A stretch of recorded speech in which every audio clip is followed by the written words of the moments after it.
Hola, buenas tardes. Bueno, aquí nos encontramos de nuevo grabando la segunda parte de ¿Tú qué opinas? En la primera se trataba el tema si había un excesivo consumo de benzodiazepinas o de psicofármacos, quizás en general. Y en esta segunda, el título es el que corresponde también a un artículo, en este caso hace un par de semanas del País. Ese artículo se llama La psiquiatría se sienta en el diván y trata sobre algo que algunos ya incorporamos hace muchos años, que es psicólogos clínicos y sanitarios en la consulta, y una orientación y un apoyo terapéutico en cierta medida en la consulta.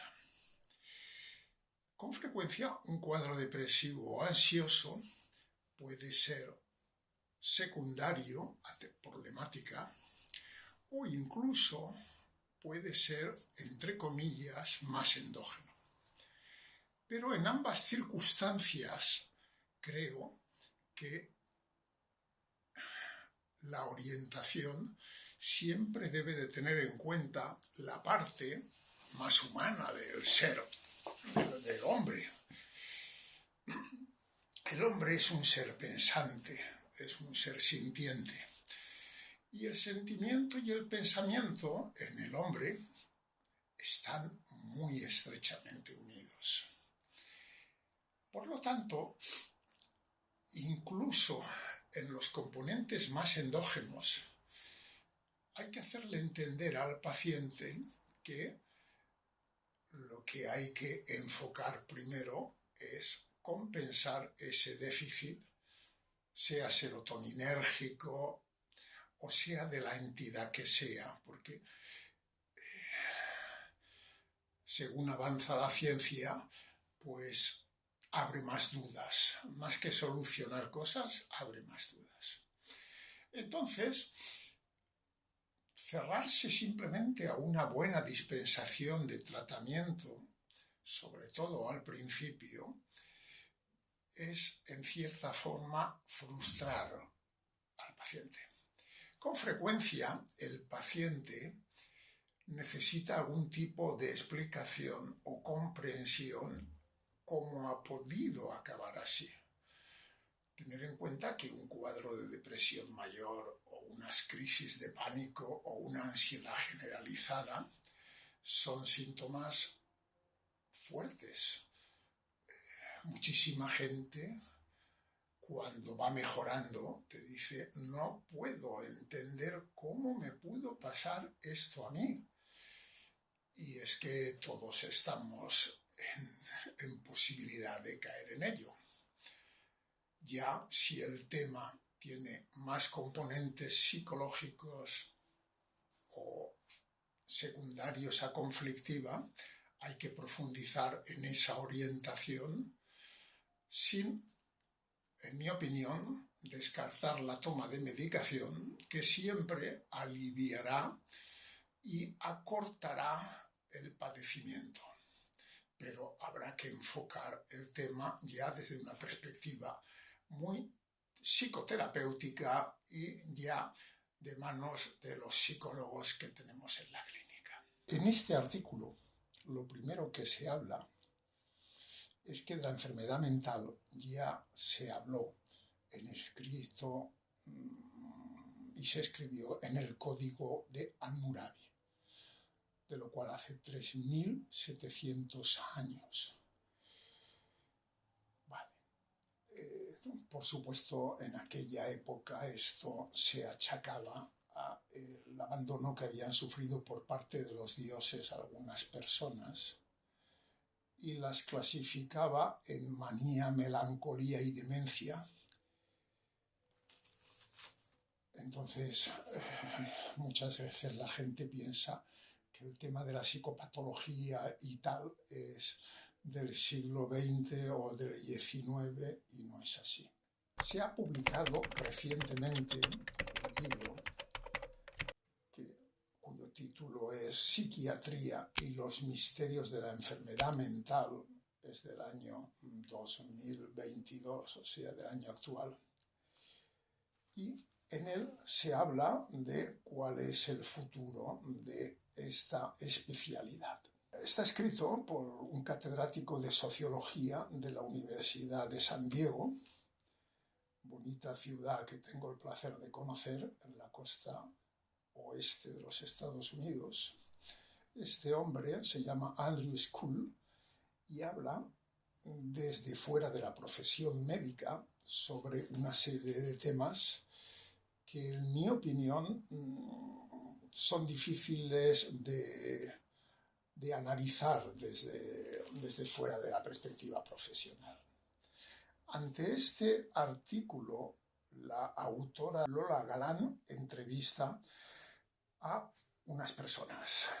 El primera, José Luis Carrasco, catedrático de Psiquiatría de la Universidad Complutense y jefe de la Unidad de Psiquiatría del Hospital Clínico. Es un hombre al que conozco hace más de 30 años y es una persona muy coherente, muy sensata, que además ha escrito algún libro interesante y uno de ellos era sobre el tema de los trastornos de la personalidad. Este hombre, Carrasco, dice que lo que define la psiquiatría, como la medicina en general, es el paciente, que es una persona con dolencias a las que hay que dar una respuesta. Lo que pasa es que la complejidad del ser humano hace que tengamos un gran desafío en nuestra especialidad. También reconoce que los avances que se han producido han sido tremendos, todos ellos asociados a la psicofarmacología, que hace unos 50 a 60 años vació los hospitales psiquiátricos. En todas las ciudades, en todas las provincias existían esos hospitales y en Vetera se construyó uno de los más grandes de España, que prácticamente no se llegó a usar por la evolución que sufrió la psicopatología, la psiquiatría, con la aparición de los tratamientos para los trastornos bipolares, las depresiones graves y la psicosis. En este mismo artículo, la periodista entrevista a Jordi Artigue, psicólogo clínico y presidente de la Asociación Española de Neuropsiquiatría. Os comentaré que la Asociación Española de Neuropsiquiatría es una asociación donde predominan las líneas psicoterapéuticas no biológicas en el enfoque de las enfermedades mentales. Por otro lado, este señor pues reconoce que todavía quedan muchos misterios sobre la mente humana, pero que se ha avanzado una barbaridad gracias a las pruebas neurofuncionales, gracias a los avances terapéuticos y a lo que se llaman los factores de riesgo que pueden llevar a un trastorno mental.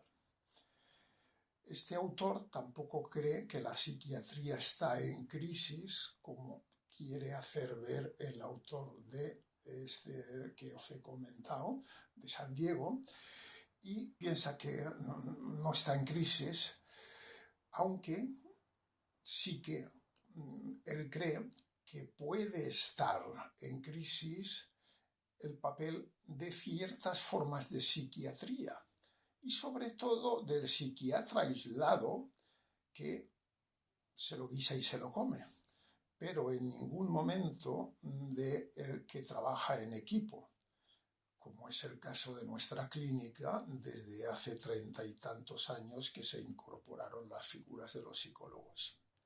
Jordi Artigue hace una defensa que comparto de la parte de la psicoterapéutica, pero él mismo señala el importante papel de los medicamentos. Y Jordi dice algo que es muy sensato. De lo que se trata hoy en día es de mejorar la calidad de vida de los pacientes, lograr lo que la medicina ha conseguido con la diabetes o el asma, que también son enfermedades crónicas.